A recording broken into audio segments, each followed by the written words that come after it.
اور پاکستان کے ساتھ تعلقات کو عملاً نائب وزیر خارجہ کے لیول تک محدود کر دیا گیا ہے، یا پھر اس کی وجہ وہ سیاسی حالات ہیں جو مبینہ طور پر جنرل باجوہ کی مداخلت کے باعث پاکستان کو اس مقام تک لے کے آئے۔ بھلے یہ درست ہو یا غلط، لیکن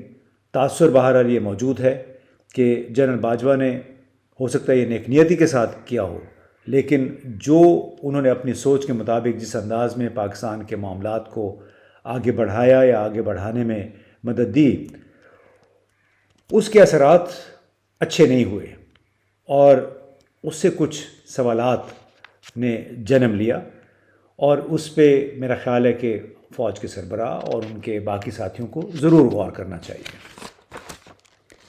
پہلا سوال تو یہ بنتا ہے کہ ایک طرف جب کہ آپ نیوٹرلٹی یا غیر جانبداری کا دعویٰ کرتے ہیں، فوج کو سیاست اور خارجہ پالیسی سے الگ رکھنے کا دعویٰ کرتے ہیں کہ ہمارا اس کے ساتھ کچھ لینا دینا نہیں ہے، مگر دوسری طرف امریکی، چینی، سعودی اور اماراتی جو حکومتیں ہیں، اعلیٰ حکام ہیں، ان کے ساتھ براہ راست ہماری فوج کے رابطے رہتے ہیں، اور اس کی بڑے دھوم دھڑکے سے ذرائع ابلاغ میں اس کا ذکر بھی ہوتا ہے، تصویریں بھی چھپتی ہیں۔ دوسرا، کیا آپ مکمل طور پہ غیر جانبداری کا دعویٰ کر سکتے ہیں ملکی حالات سے مکمل طور پہ لا تعلق رہ کے؟ کیونکہ آئین کے آرٹیکل 244 کے تحت پاکستان کی مسلح افواج کے اعلیٰ ترین عہدیداروں نے حلف اٹھا رکھا ہے پاکستان کے تمام مفادات کے تحفظ کا، چاہے وہ اندرونی مفادات ہیں یا ہمارے سرحدی مفادات کا تحفظ ہے، اس کا انہوں نے حلف اٹھا رکھا ہے۔ تو کیا جب پاکستان مشکل حالات میں ہو اندرونی اور بیرونی طور پہ، تو پاکستان کی فوج نیوٹرل رہ سکتی ہے؟ No, you don't have an option, آپ نیوٹرل نہیں رہ سکتے ہیں۔ اب اس میں ایک ایسی صورتحال پیدا ہو گئی ہے اس تضاد کی وجہ سے، وہ ایک شعر کا ایک مصرع ہے کہ صاف چھپتے بھی نہیں، سامنے آتے بھی نہیں، تو ایسا لگتا ہے کہ یہ پالیسی اب نہیں چل پائے گی، اور یہی ایک بہت بڑی وجہ ہے پاکستان کے موجودہ حالات کی وضاحت کے لیے۔ سب سے بڑی وجہ یہ ہے کہ جب چھوٹے سے چھوٹے ملک کا سفیر بھی اسلام آباد میں موجود ہوتا ہے، وہ چاہتا ہے تو جا کے وہ فوج کے سربراہ سے ملاقات کر لیتا ہے، اور اس کی پھر بڑی بڑی سرخیاں، بریکنگ نیوز، نیوز الرٹس، جس انداز میں اس کی پروجیکشن ہوتی ہے، وہ ایسا لگتا ہے کہ پاکستان کے وزیر اعظم یا پاکستان کے وزیر خارجہ پاکستان کی فوج کے سربراہ ہیں۔ تو اس سے یہ جو اوور پروجیکشن ہے، اس کے فائدے کی بجائے نقصان زیادہ ہوتا ہے۔ ملک کے اندر تو چلیں شاید کسی کو پرواہ نہیں ہے، لیکن ملک کے باہر ہماری براہ راست کریڈیبلٹی متاثر ہوتی ہے کہ کیا یہ ملک واقعی فوج چلا رہی ہے، کہ ہر چھوٹے بڑے ساجے ماجے ملک کا سفیر جو ہے اس کو بھی ملاقات کا وقت مل جاتا ہے۔ ایک اور بڑی وجہ، اس ملک میں کرپشن کے خلاف نیشنل اکاؤنٹیبلٹی بیورو اور FIA کے نام پر جو قائم انڈسٹری ہے، جو صنعت ہے، خاص طور پر گزشتہ 10 برسوں میں جس شد و مد کے ساتھ نیب اور فوج کے زیر اثر کچھ اداروں نے جس انداز میں کام کیا ہے، جس انداز میں یہ بتایا پورے پاکستان کو کہ اس ملک کے بہت سارے مسائل کی جڑ 2 گھرانے ہیں، وہ شریف گھرانہ ہے اور آصف علی زرداری کا گھرانہ ہے، اور بے شمار مقدمے بنے، اور اسی طرح انہوں نے سابق وزیر اعظم عمران خان کو ایک لحاظ سے اپنا ترجمان بنا دیا۔ اپنی ہر پریس کانفرنس میں وہ چور ڈاکو، ہر بیان میں چور ڈاکو اور کرپشن کے کیسز ہیں۔ کہاں گئے وہ ڈاکٹر عاصم حسین کے خلاف کیسز؟ کہاں گئے فواد احمد فواد، احد چیمہ، احسن اقبال اور اکثر جو اپوزیشن کے لوگ تھے ان کے خلاف وہ کیسز؟ کہاں گئے وہ کیسز جو بڑے طاقتور بیوروکریٹس کے خلاف بنائے گئے تھے، جو نام میں نے لیے ان کی اس سے علیحدہ ہو کے ان کا کوئی نام و نشان نہیں ہے؟ کہاں ہے وہ نیب کا چیئرمین جو بڑے دعوے کرتا تھا، لیکن خود کیسے کوئی اخلاقی جو مسائل تھے اس میں گھر کے اس کو بڑی خفت کے ساتھ اپنا یہ چارج چھوڑنا پڑا۔ اب جناب آپ جو مرضی کہیں، لیکن ایک جوائنٹ انٹروگیشن ٹیم بھی بنی تھی، اس نے 6 مہینے اور تمام انٹیلیجنس ایجنسیز اور سویلین ایجنسیز کے ساتھ مل کے 6 مہینے بڑی ارکریزی کے ساتھ اس GIT نے کام کیا، اور اس میں انہوں نے اومنی گروپ کے ذریعے وہ لنکس، وہ کھاتے نکالے جن کا براہ راست تعلق آصف علی زرداری، فریال تالپور اور مراد علی شاہ کے ساتھ ملتا تھا۔ اسی حوالے سے اسٹیٹ بینک آف پاکستان نے 2014-15 میں آصف علی زرداری، فریال تالپور اور مراد علی شاہ کے کچھ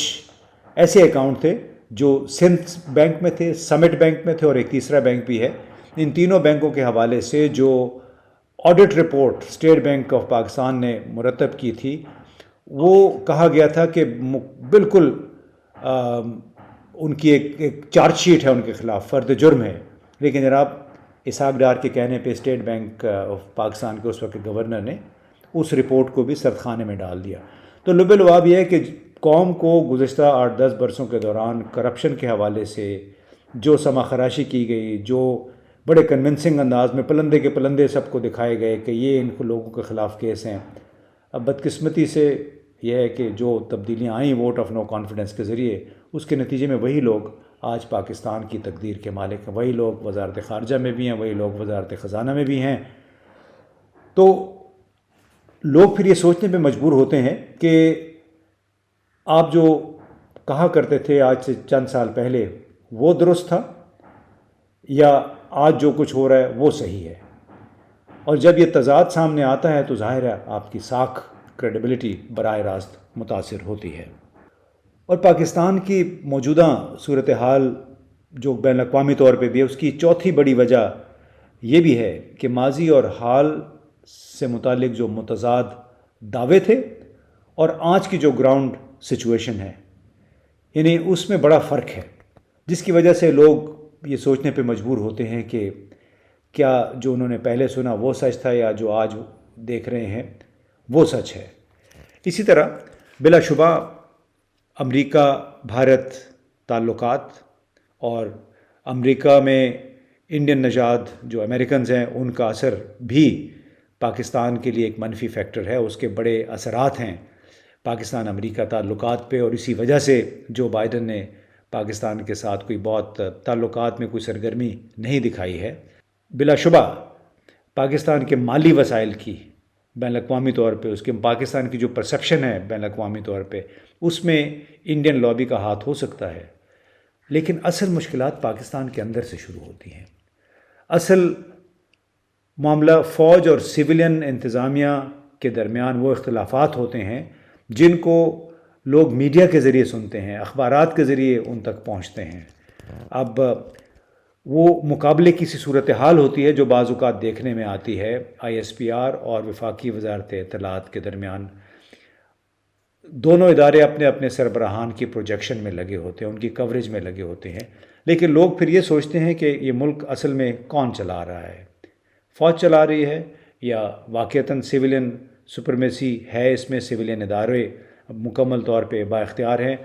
اور یہ بات میں مکمل نیک نیتی کے ساتھ یہاں پہ کہہ رہا ہوں کہ جب تک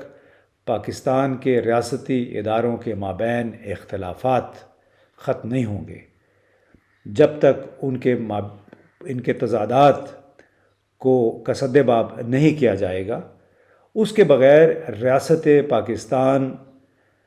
پر غیر ملکی اعتماد بحال نہیں ہوگا، یعنی اس کی کریڈیبلٹی یا ساکھ ہر وقت داؤ پر لگی رہے گی۔